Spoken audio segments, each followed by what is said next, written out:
BJP দলের কাঁথি কেন্দ্রের প্রার্থী হিসেবে সৌমেন্দুবাবুর নাম ঘোষণা করলো, এইটা নিয়ে কি বলবেন? যোগ্য প্রার্থী হয়েছে। হ্যাঁ, বহুদিন ধরে রাজনীতির সঙ্গে যুক্ত আছে। একবারে অত্যন্ত যোগ্য চেয়ারম্যান ছিল তার জীবনে, এবং রাজনীতি পার্টি পলিটিক্সের সঙ্গে দীর্ঘদিন যুক্ত, কারণ পার্টি জেনারেল সেক্রেটারি হয়ে আছে জেলায়। তা ও পার্টিটা অনেকদিন ধরে করে, অনেকদিন বুঝে। আর বিশেষ করে আমার কাছেই কলকাতা দিল্লি অফিস, ও জানে কোথায় কী করতে হয়, কীভাবে কোথায় যোগাযোগ করতে হয়। নতুন লোক একটা পার্লামেন্টে পৌঁছলে দরজা চিনতে 10 বছর লাগে, ওর কাছে 10 দিন 10 মিনিটও লাগবে না। সবটাই বুঝে জানে, অভিজ্ঞতা আছে, হাতির সমস্যা জানে, জেলার সমস্যা জানে, বাংলার সমস্যা জানে। খুব ভালো ভালো প্রার্থী হয়েছে, ভালো হবে। হাতের তালুর মতো চেনেন মানুষজনকে এলাকার। আপনি সাংসদ দীর্ঘদিনের বর্ষিয়ান নেতৃত্ব। হ্যাঁ, তৃণমূলের আমি কি গাড়ি ধুইব নাকি? হ্যাঁ, আমি তো অনেক বেশি কাজ করব। আমি যেতে হবে, আমাকে সব জায়গায় যাব এবং বলবো যোগ্য প্রার্থী। এবং এত বেশি অত্যাচার করেছে ওর উপরে, ওই রকম পশ্চিমবাংলার বহু ছেলের ভবিষ্যৎ নষ্ট করার জন্য আমাদের বাংলার মুখ্যমন্ত্রী করেছেন চেষ্টা।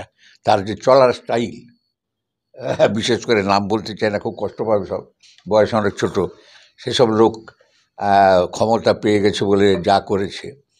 ভিখারি ব্রাহ্মণ, 5 পোয়া চাল, 5 শিকা পয়সা, 5টা কষা ফল, হরিতকি, সুপরি, 1 ফালি কুমড়া, 2টো কলা যাদের ঝুলিতে সম্ভব, 5টার সময় রান্না হতো। সেই সব লোকের বাড়িতে হেলিকপ্টার কি নাই, এলাই টাকার পর টাকা, কলকাতার উপরে বাড়ির পর বাড়ি। কল্পনা করা যায় কোথায় কি আছে না আছে। ওর জন্ম জানি, আর উদয় জানি, আর অস্ত আমি চোখে দেখে যাব। গত নির্বাচনে নিজের জন্য ভোট ক্যাম্পেইন করেছেন তৃণমূল দলের হয়ে। হ্যাঁ, তৃণমূল পার্টির অফিসিয়াল লোকরা আমায় ভোট দেয়নি। শুধু সিম্বলটা ভাড়া দিয়েছিল, আবার শেষবেলা গলা ধাক্কা দিয়ে বার করার জন্য বহু চেষ্টা করেছিল, পারেনি। স্পিকারের কাছে আছে এখন, দণ্ড কবে কী হবে জানি না, আমার মৃত্যুর পরে হয়তো দণ্ড হবে, আমি জানি না। তা আমি বলি, তৃণমূলের অফিসিয়াল লোক আমাকে ভোট দেয়নি। কার টেলিফোন থেকে সকালবেলা আমি মারা গেছি, হায়দ্রাবাদ চলে গেছি, কে সে লোক? আমি জানি না কে বেঁচে আছে না আছে, কার যুক্তিতে এসব হয়েছিল আমি জানি না, কে টাকা দিয়েছিল আমি জানি না। আমার বিরুদ্ধে যারা দাঁড়িয়েছিলেন তাদের প্রত্যেককে টাকা দিয়েছিলেন, কে দিয়েছিল সব জানি আমি। ছেলে বিজেপির প্রার্থী, এটা গর্বের ব্যাপার, আমাদের পরিবারে গর্বের ব্যাপার। ডেফিনেটলি অনেক ভালো প্রার্থী হবে, অনেক ভালো জানে। কতটা সময় দেবেন বিজেপির হয়ে? আমি এবার 100 টাইম দেবো, আমার কোনো অসুবিধা নেই। এখনো তো যোগদান হয়নি। কিসের যোগদান? বিজেপিতে কিসের যোগদান? আমি ডেকে এনে ভোট দিয়ে এসছি রাষ্ট্রপতিকে, ডেকে এনে অমিত শাহর মিটিংয়ে গেছি, আমি মোরারজি দেশাইয়ের মিটিংয়ে গেছি।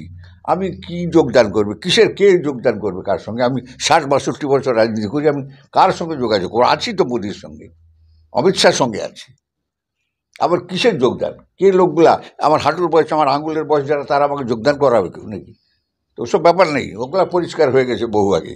শুভেন্দুবাবু যেদিন গেছে সেদিনই বুঝে যাওয়া উচিত ছিল যে পরিবার মোদির সঙ্গে চলে গেছে।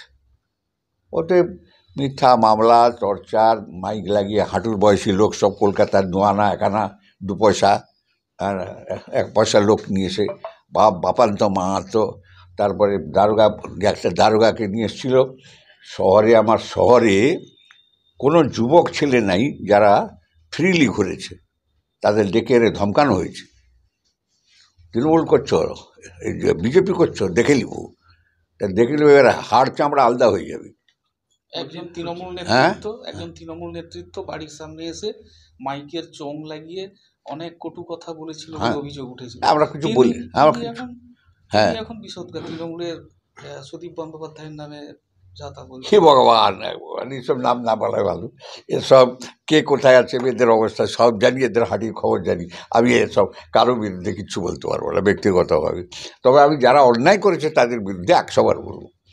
কিছুই ছিল না যাদের। হ্যাঁ, তৃণমূলের বিরুদ্ধে কি ঝাঁঝানবেন? কিছু ঝাঁঝ নেই, আমাদের কন্ট্রিবিউশন, আমাদের পরিবারের কন্ট্রিবিউশন, আমাদের কন্ট্রিবিউশন। এখন সমস্যা বাংলার সমস্যা। দিল্লি গিয়ে আমি যা দেখে এসেছি, বাংলা ডুবে গেছে। বাংলার যুব ছাত্র, আগামী ভবিষ্যৎ যুবকরা অন্ধকারে চলে গেছে। সেই অন্ধকার থেকে বাংলাকে বাঁচাতে হবে, কাঁথিকে বাঁচাতে হবে, মেদিনীপুরকে বাঁচাতে হবে।